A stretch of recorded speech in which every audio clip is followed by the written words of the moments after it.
అందరికీ నమస్కారం. మీరు వినబోతున్న కథ 'కన్నుల్లో నీ రూపమే'. అదొక పెద్ద హాస్పిటల్. మసగ్గా కనపడుతోంది. తన్నెవరో ఎత్తుకుని పరిగెడుతున్నారు. హాస్పిటల్ థియేటర్లోకి తీసుకెళ్లటానికి స్ట్రెచ్చర్ మీదకి మార్చారు. తనకి యాక్సిడెంట్ అయింది. తన ప్రాణాలు కాపాడినతను, తన చేతుల మీద ఎత్తుకుని పరిగెత్తుకుని తీసుకొచ్చినతను తన కళ్ళ ముందు కనుమరుగవుతున్నాడు. నెమ్మదిగా తన కళ్ళు మూతలు పడ్డాయి. ఆమె శరీరం అగ్నిపర్వతంలోని లావాలా మండుతుంది. భరించలేని నొప్పి, బతకాలన్న కోరిక తన పోరాటం ముందు ఓడుతుందో గెలుస్తుందో తనకే అర్థం కాని పరిస్థితి. అలా ఉండగానే ఎవరో వచ్చి తన నొప్పిని అమాంతం లాగేసినట్టు అనిపించింది. వెంటనే గాలిలో ఎగురుతున్న పావురంలా మనసు హాయిగా ఉంది. ఆ ఆనందాన్ని అనుభవించే లోపులో తన మనసులోని 1000 అణుబాంబులు పేలినంత బాధగా ఉంది. తనిప్పుడు నిప్పుల సముద్రం మధ్యలో నిలబడినట్టు, ఒంటరిగా ఉన్నట్టు, తనకి ఎటువైపు దిక్కుతోచినట్టుగా చూస్తుంది.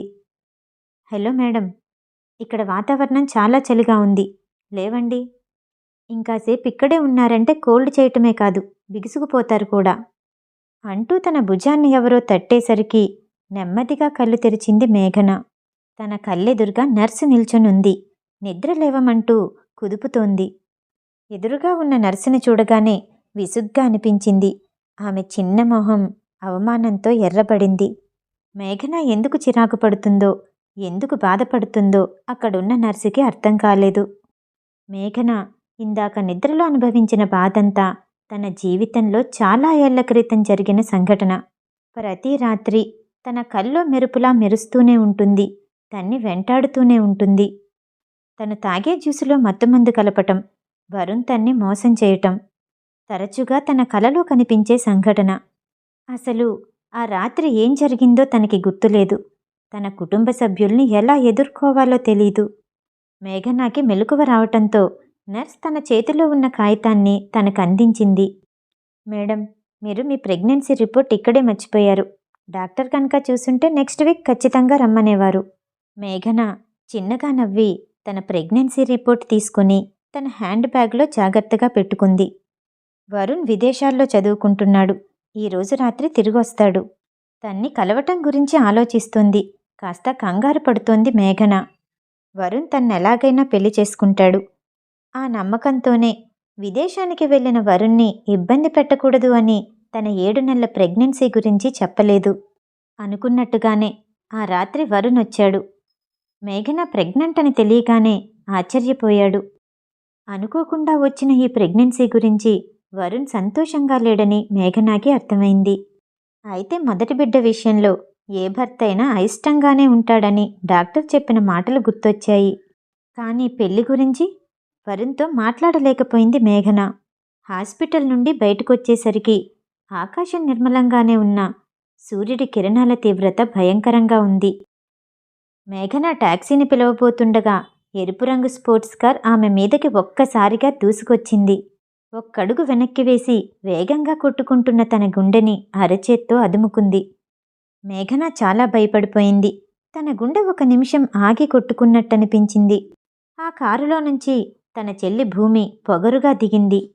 ఒంటి కతుక్కుపోయిన ఎర్రని దుస్తులతో, మొగాలని మత్తెక్కించే అనవసరమైన అలంకరణతో ఉంది. భూమి, పిచ్చెక్కిందా?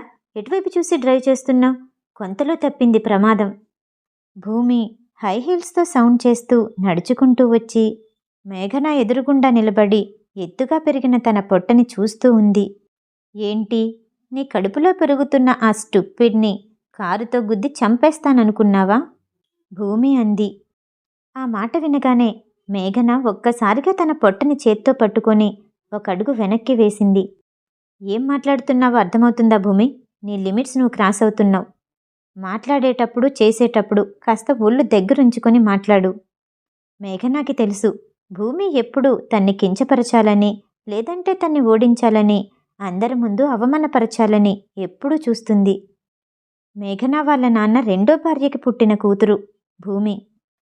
మేఘన అందాన్ని, తన తెలివితేటల్ని చూసి భూమి ఎప్పుడూ ఈర్ష్య పడుతూనే ఉంటుంది. ఏంటి, నేను లిమిట్స్ క్రాస్ చేస్తున్నానా? నువ్వు లిమిట్స్ క్రాస్ చేసి ఎక్కువగా తాగేసి ఆ రాత్రి ఎవరితో గడిపావో కూడా తెలియకుండా తండ్రెవరో తెలియని బిడ్డకి జన్మనిస్తున్నావు. అలాంటి బిడ్డకి వరుణ్ తండ్రిగా జీవితాంతం బాధ్యత వహించాలా? నీకు కొంచెమైనా సిగ్గనిపించట్లేదు?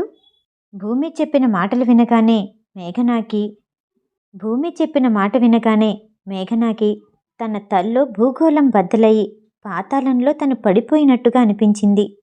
మాటలు అప్పుడే నేర్చుకున్న దానిలా "ఆ, ఏమంటున్నావు?" అంది మేఘన. చూడు మేఘనా అక్క, ఆ రోజు రాత్రి నువ్వు గడిపింది వరుణ్తో అని ఇన్ని నెలలు భ్రమలో ఉన్నావు. వరుణ్ ఏదో నీ చైల్డ్హుడ్ ఫ్రెండ్ అన్నావు, నీ స్వీట్ హార్ట్ అన్నావు. ఏ ఆ మాత్రం తన ఒంటిని పోల్చుకోలేకపోయావా? అంతేలే, తాగిన మత్తులో ఉన్నావు. ఎవరైతే ఏంటి? భూమి మాట్లాడే మాటలకి మేఘనా మోహన్లో నెత్తుటి చుక్క లేకుండా ఒంట్లో తన శక్తినంతా ఎవరో తోడేస్తున్నట్టు అనిపించింది. మేఘనా మదిలో ఏవేవో జ్ఞాపకాలు, బుర్రలో ఏవేవో ఆలోచనలు. అవును, ఆ రోజు అతను దృఢంగా ఉన్నాడు, కొంచెం సున్నితంగా ఉన్నాడు. కానీ వరుణ్కి వయసుతో పాటు వచ్చిన దృఢత్వం అనుకుంది మేఘన. ఇప్పుడు అదే విషయాన్ని తన చెల్లి భూమి గుర్తు చేసింది. నువ్వు నా తల్లి కడుపున పుట్టకపోయినా మనిద్దరికీ తండ్రొక్కడే కాబట్టి నీకు నిజం చెప్తున్నాను విను. ఆ రోజు రాత్రి నేను మత్తుమందు కలిపిన జ్యూస్ తాగావు. దాని ప్రభావమేంటో తెలుసా? కోరికల తీవ్రత ఎక్కువగా ఉంటుంది.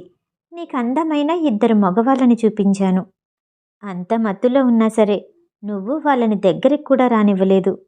అందుకే అదే గదిలో వరుణ్ ఉన్నాడని చెప్పి నిన్ను ఆ గదిలోకి తోసేశాను. వరుణ్ అనే ఊహలోనే ఉన్నావు. వరుణ్ అనుకునే అతనితో గడిపావు.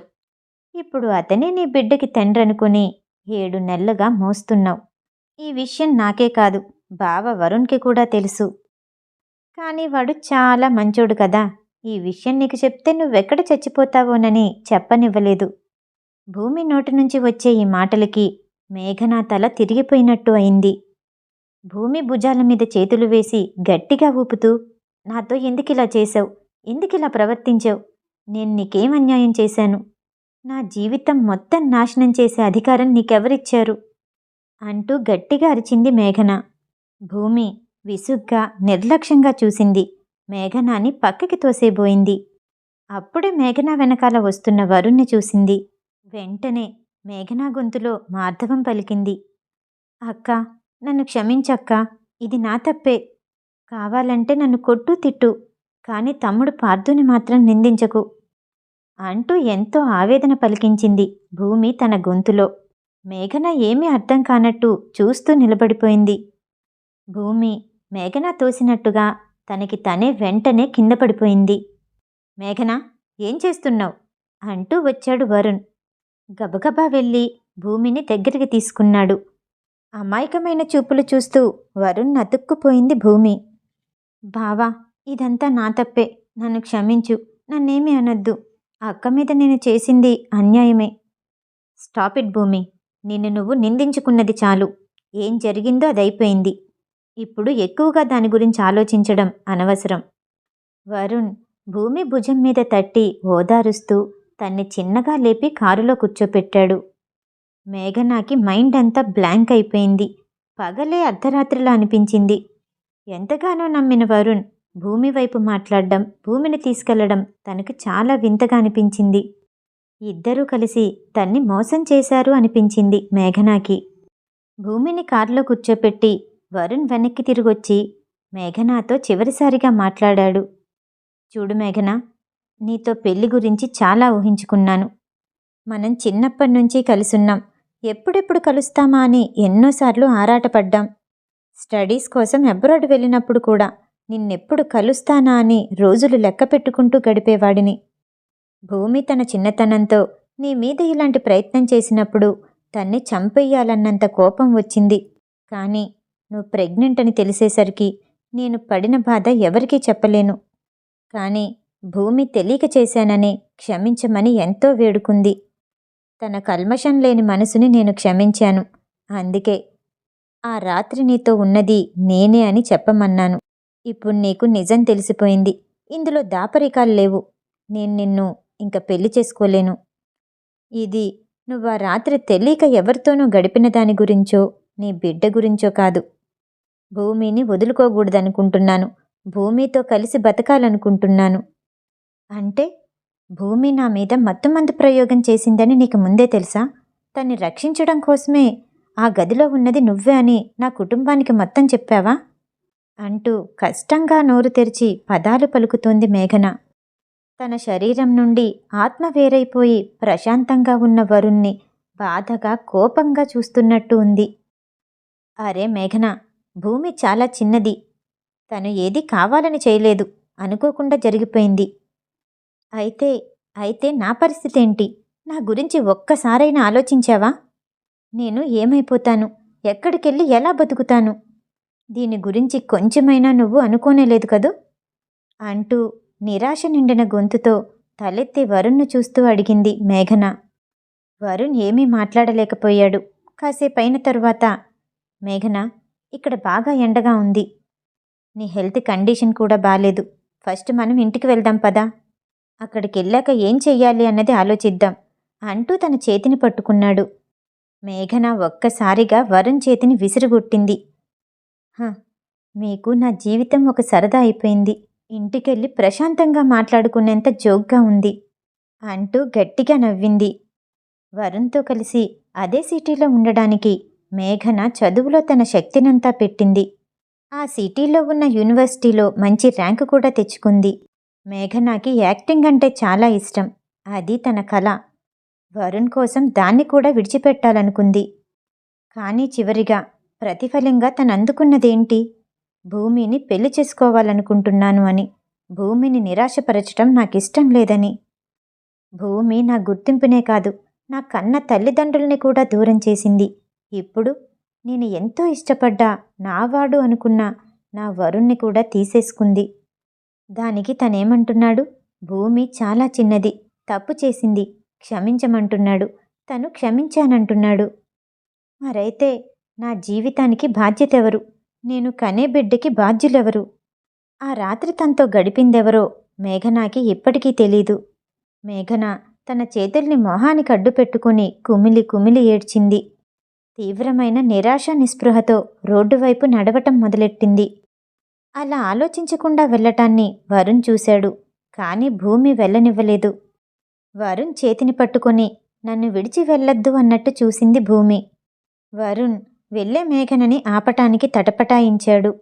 ఇంతలో రోడ్డు మీద ఒక్కసారిగా పెద్ద శబ్దం వినిపించింది. అంతా గోలగా అనిపించింది.